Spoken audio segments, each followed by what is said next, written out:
Okay, so as I'm out here in the garage, I feel kind of inclined to make this video.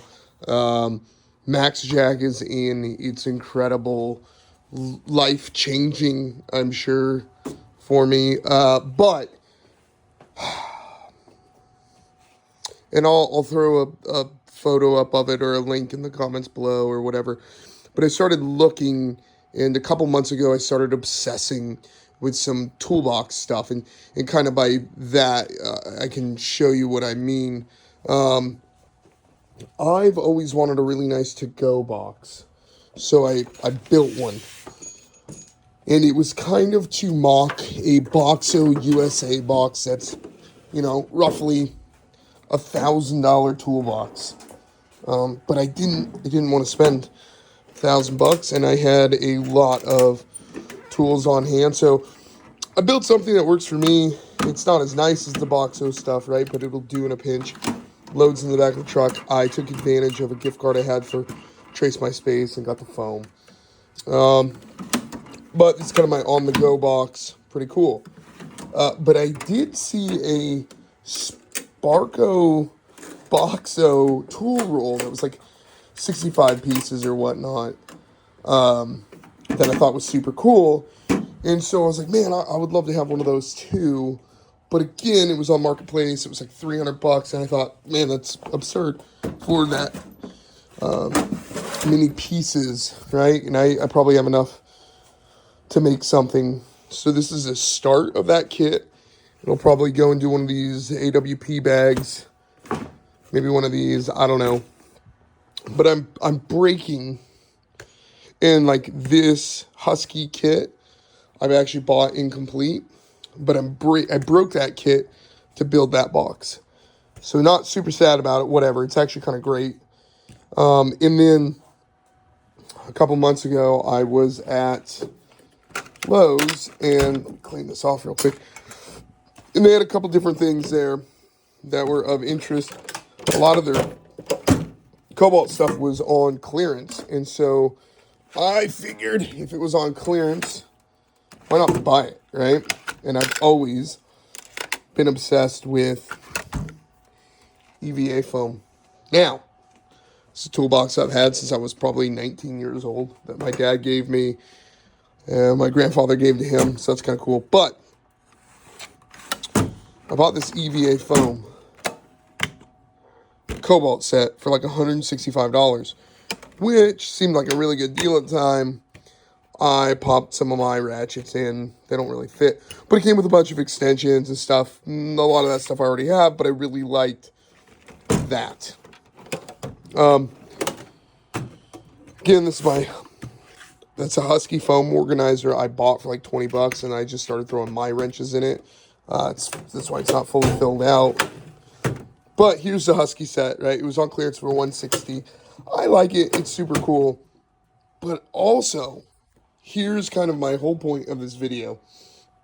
Over the years, I went from this rollaway to a quick service cart with just what's on top here in that service cart.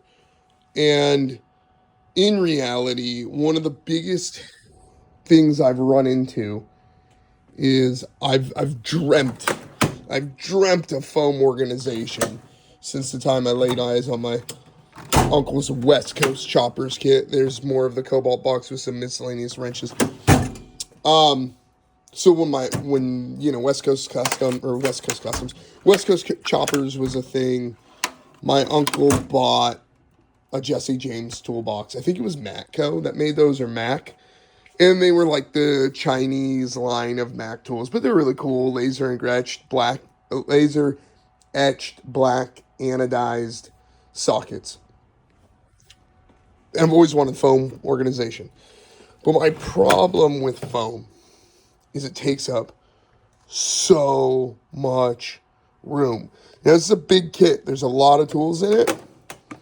And I actually thought for $160, it's pretty good value. It was on sale, normally like $300, which at $300 I would have never bought it. But it comes with a lot of different options. But my problem is I'm realizing the idea of foam is awesome. I have 2 sets of it. I love it. I think it's a really cool idea. But Now, this is a little messy and a little disorganized right now, but this top box and the way I have it organized, I've had it organized this way. It used to be on my tool cart this way, and then for, as you can see, just the sake of room in the garage, I got rid of my tool cart, and I kitted this out to be kind of my tool cart. Now, in reality, this is like from the car when I'm working on the car. This is a couple steps away. It can roll out. I probably won't. So, like, the tool cart was nice because it can be right by your side, the service cart, when you're working on cars. But, kind of nerding out on toolbox setup. This works so well. And I do have it kind of set up to work on my Audi more or less than anything else, right?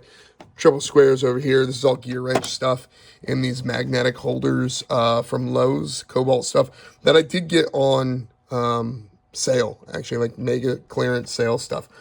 So about those cheap, I like them, but you have triple squares, you have Torx, you have your really big Allens, you have your 1/4-inch Allens, more Torx in here, and then all my 1/4-inch, my inverse Torx, inverse? Is that what they're called? Something like that, right?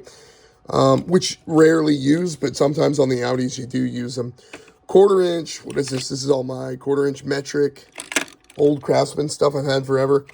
1/4-inch SAE. And then I don't actually keep anything up here that's 1/2 inch. I have this pass-through ratchet that I use not super often, but I like having it up here. And then these are just really cheap sockets. What brand are these? Focus. What are these called? These are Mix Power. They're junk impacts, but I bought them 3, 4, 5 years ago for $80, I think, for the set for SAE and metric. And kind of the wild part is the prices come down on these now on Amazon, and I've had great luck with these things. So my whole point is I chase the EVA foam, and 90% of my stuff that I reach for is up here. 90% of it.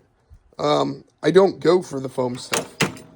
Even like this, I just like this because it's pretty. But practically speaking, these would probably be way more accessible and usable up here. So yeah, kind of just a funny thought of don't let like your workflow, like this is my workflow. This is easy for me. It makes a lot of sense. Don't let that workflow get interrupted by organization. I get organization is awesome, but this is organized by someone else's brain, and maybe it's done numerically by ratchet size, or maybe it's done just however they did it, right? Like, hey, we want to start with Torx or Allens or whatever.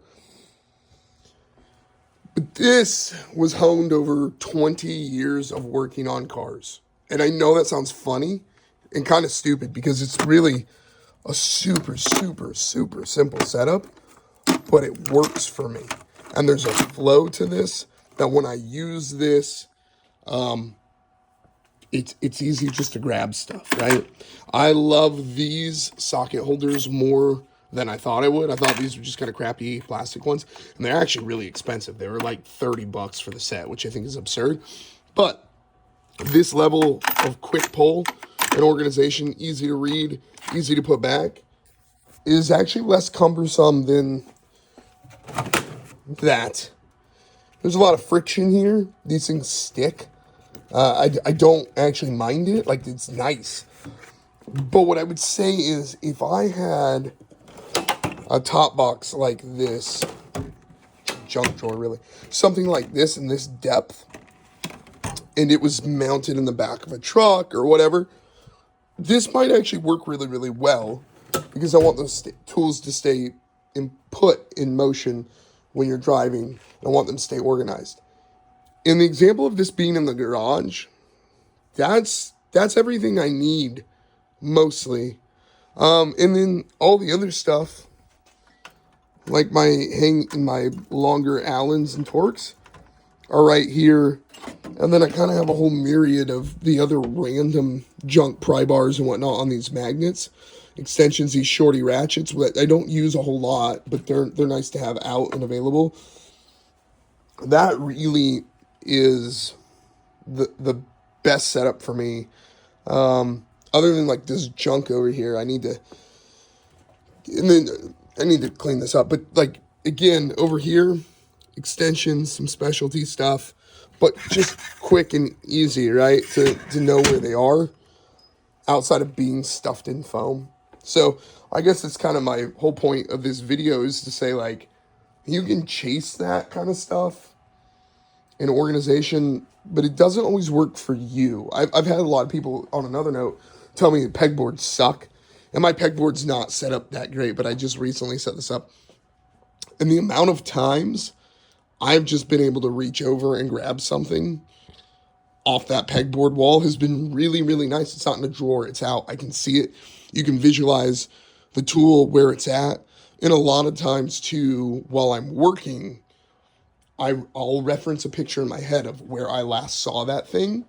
And so instead of in this, there's 1, 2, 3, 4, 5, 6, 7, 8, 9, 10 plus drawers on this toolbox, and all of them kind of look the same, so that you're just opening them, trying to find what you thought you last saw on it, which they've got magnets on it. That's a cool way but you got to read. And I know it sounds dumb, but over here, I just know, hey, my flashlight, last time I saw it, was hanging up over here. And so I love that idea of a quick reference spot, right? And it's a little messy, it's a little disorganized right now, but that's kind of the whole point of this, is it's what works for me. And foam EVA stuff kind of sucks, to be honest.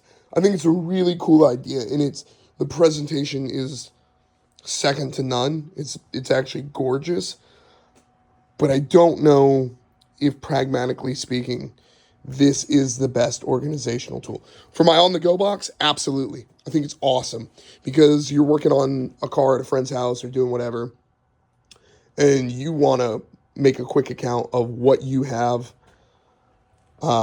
If you got everything, right, in your box, you just slide that drawer open and you'll notice if pieces are missing, right? Like, I know all these are missing. It's really nice. This setup, not so much, right? Like, if this Allen disappears, I mean, am I missing one? Yeah, you kind of can tell. But ultimately, at the end of the day, it's kind of like what works for you. This works for me. I thought I'd share it. I'm not a professional mechanic, so like, by no means does this work for everyone. But it's an interesting thought that even though it looks messy to some people, if that's how you get into flow while you're working on something like this, then yeah, it's probably the best option for you. And if you're set up like this and you hate it, you're going to hate working on that, because that is the barrier. So I guess, in a sense, take the barriers away while you're working on a car. Make things simple and easy and mindless for you. The things that don't matter, make them mindless. Going to grab the tool, make that mindless. Don't let going to grab the tool be the thing you have to think about. Be the thing, the thing you want to think about is working on the car and understanding what's wrong, right, whatever with the car. Don't look too hard. There's a lot wrong with this, I think. It looks messy. But that's the thing you want to be able to focus on. You want to be able to focus on what you're wrenching on. You don't want to focus on the tools. The tools should come as a flow state. All right, that was kind of my 2 cents for tonight. I know it's random, but that was an interesting, fun video for me to make.